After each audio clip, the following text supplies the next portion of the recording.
would like to share with you the Three-Fifths Compromise is not a pro-discrimination compromise. It was not a pro-discrimination or a slave-driving compromise. That you will only get 3/5 of a vote when it comes to your slave. And what that did, it actually limited the number of pro-slave representatives in Congress by 40%. This was a great move.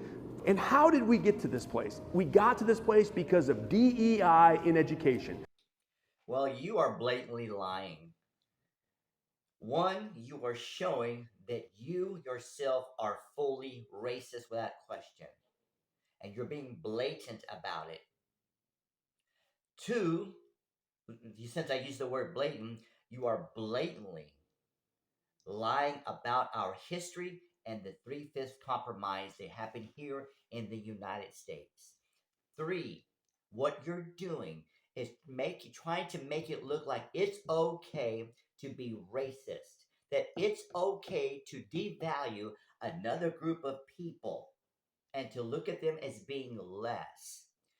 Four, you're whitewashing our history, but you're doing it because you're coming from the viewpoint of a colonizer and colonization. And what that means is that you know that the history of the United States is flawed and it is ugly and it is messy. And it is white Europeans, white like you, Lieutenant Governor, that came and murdered millions of Native Americans and purchased individuals that were black and put them in slavery and beat them and did horrible things to them. And the United States, as we know it, is been on the backs of a lot of black individuals by the millions. That's a fact. Five, you're over here trying to tell everyone that it's been misunderstood, the Three-Fifths Compromise, and your stupid freaking number of 40%. How about this? You are 100% stupid. You're 100% a liar. You're 100% showing that you're a racist. You're 100% showing that you are unworthy of the role that you have as Lieutenant Governor. Six, you are dumb and stupid enough to say this is because of DEI in education. What's going on with diversity, equity, and inclusion has helped this country to understand that when there's people, whether you are black, Latino, you punk, Asian, anything else, that there is something to learn. But you're a close-minded individual. Number seven, what you represent is a thinking here in the United States that is disgraced and I think needs to be destroyed by its very roots of racism, hate, white nationalism, white supremacy. Yes, I'm going to say something that you're not going to like. White Christianity and Christian nationalism.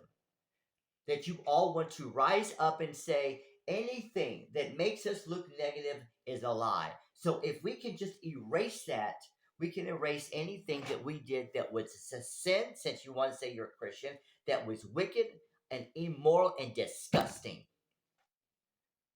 What you've shown is that your political party representation of leadership is all of the things that I said in this video. And these are the reasons why that you all do not have the strength to lead this country so that we do have equality, so that women are strong and powerful, and so that anyone who is not white can receive the justice that has been earned to them. And then when you sit across someone or beside someone that is different from you in language, different than you in nationality, and different than you in culture, you can look them square in the eye and they're going to look you right back in the square in the eye. And if you are afraid, good, you have earned that. And meanwhile, everything that you see on our land, you should be respecting your fellow human beings.